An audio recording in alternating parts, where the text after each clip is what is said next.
Thank you very much, Mr. Speaker. Mr. Speaker, I speak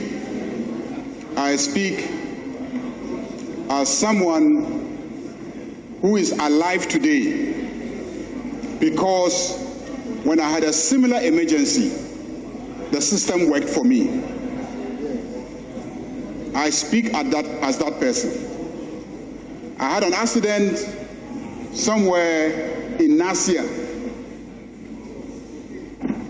and around 4 a.m. in the morning, Mr. Speaker, by divine occurrence, I was struggling to get to the nearest hospital because even though I had no scratch on my physical body, the impact was so great that I thought something wrong must happen inside me. A market truck, a Peugeot, old Peugeot, which the villagers used to attend market early in the mornings, was passing. It had 8 passengers, a Peugeot. I pleaded with them to open the boot so that I would sit in the boot. And indeed, they came down and they were struggling to remove the spare tire and shift the spinner so that I will sit and then my legs will hang outside because I insisted I must get to the nearest hospital. Luckily, a brand new pickup arrived there and written on it was Navrongo Medical Center. They stopped, they checked, I was the one. They mentioned my name, they recognized me. It was around 5 a.m. by that time, and asked me what was wrong. I said, accident. I want to get to the nearest hospital. So they picked me and they sped from Nasia to Tamale. By the time we arrived there, luckily, the health personnel were all down waiting for me because one of our colleagues, the late Alaji Limuna, was then the regional minister and had called ahead. So, Speaker, our colleague here, Dr. Anaba, was the anesthetist. They used 7 pints of blood on me that morning. 7. They performed the surgery, and apparently I had started suffering from internal bleeding from Nasia until Tamale Hospital. A journey of about 2 hours, I was bleeding internally. The doctor said if they had delayed for 30 minutes, by now, perhaps 30 minutes, the doctor said. And Dr. Naba is a colleague in this chamber. Muntaka was a colleague at that time. Mr. Speaker, I speak as somebody who was kept alive because the emergency ward of a hospital worked for me. And it must work for everybody, every citizen. In some jurisdictions, they would have been outraged. There would have been public outrage, not the type that I see happening. That an accident victim was moved from hospital to hospital, and the medical personnel there refused to treat it as an emergency. It says everything about us as a country. The indiscipline,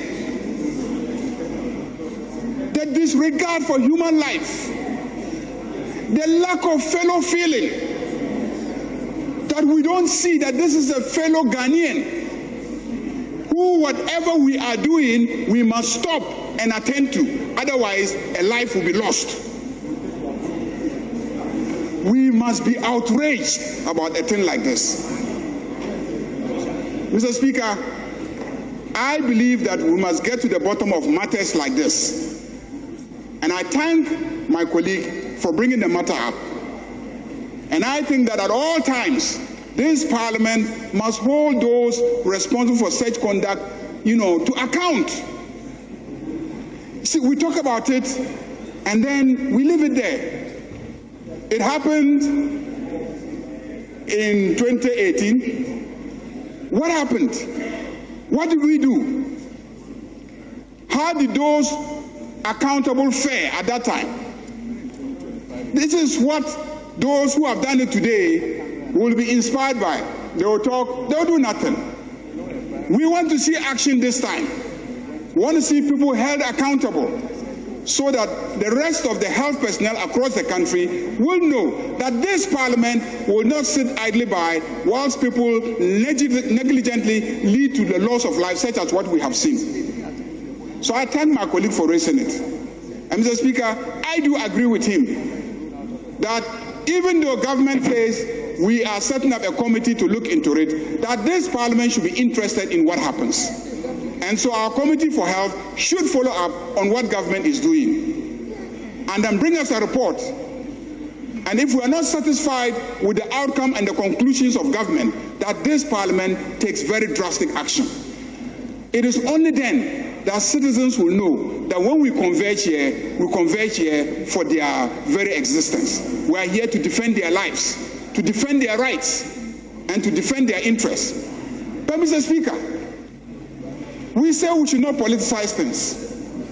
But permit me to say that who is responsible for the conduct of the health personnel? We, the politicians. Who is responsible for making sure that they work under environments where when there's an emergency, they will respond to it? We, the politicians. Who is responsible for making sure that there are enough beds in the hospitals? We, the politicians. So when we say we shouldn't politicize things, I agree that we shouldn't be partisan about it. But the root cause is always political. Honorable member, who is responsible for the politician? It's the citizens. So it's the citizens. They are responsible for the politician. And so when you started by raising the issue about the outrage, that is not enough. You are right. If the citizens rise up, they should rise up and hold the politician responsible. The politician will be responsible. So you are right, but don't go to the other side. Move in that direction. No, Mr. Speaker, the point I'm trying to make is that whatever is happening out there in the hospitals, whatever the attitude of the doctors and the nurses and the medical personnel, whatever the level of deficiencies in terms of the infrastructure, we in this chamber, as the politicians, as ministers, as members of parliament, we are responsible, ultimately, because they voted us into office to deal with it, to deal with that problem. Are we doing that? Are we holding them accountable? Are we providing the infrastructure? Is the budgeting done properly? So, Mr. Speaker, I do agree with you that, the citizens put that in place, but exactly why they have put us there is to deal with these problems. So I want to thank the maker of the statement. I agree that there should be outrage. I agree that they should look into it. I also agree that Parliament must have an interest in the outcome of whatever investigations have occurred. Let me conclude, Mr. Speaker, by expressing my most sincere condolences to the families of the bereaved and to also express our disgust, our shame, and our utter embarrassment at the conduct of our medical personnel. Thank you very much, Mr. Speaker. Honourable members, I want to congratulate you for setting the pace for a national discussion of this matter. This is a very important issue, and I totally agree with you that we should not just leave it at the level of the ministry or the Kolebu Hospital. This House should take keen interest in what happens. And so I'll direct our Committee on Health to take all the reports that will come from the ministry, the Kolebu Hospital, or wherever, and go deeply into it. We have to take control. We need to inquire further into the matter, and we need to hold people accountable. This is one of the needless deaths we have experienced in this country. At the end of the day, I will urge the House for us to legislate on the matter. We need to pass an emergency care law, emergency care law on this matter.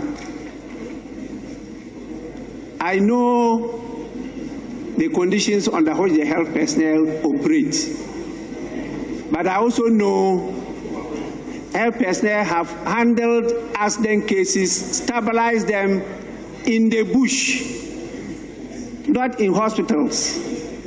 Patriotic health workers have done that, and people have survived through that. So please, the few that are miscreants should not be allowed to at least carry the day. That's what has been happening. In fact, you just mentioned one. There are many examples of these needless deaths in this country. And the same people, when you see them working outside, their attitude is different, which means that there's something wrong here. And that is why I partly agree with the majority leader that we should set the agenda as political leaders.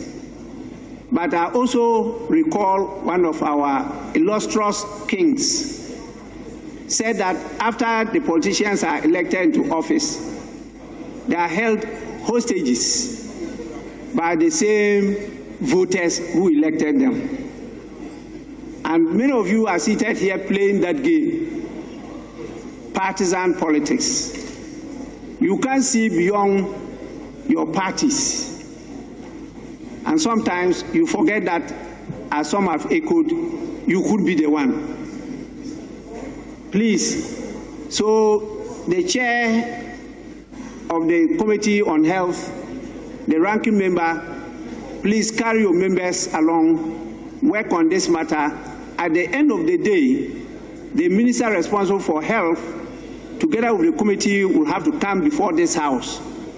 Then we can take that opportunity to legislate on the matter and try to bring finality to these needless deaths in our country. With this, I thank all of you for your contribution. I'm told that we have another very critical statement coming from the Minister for Lands and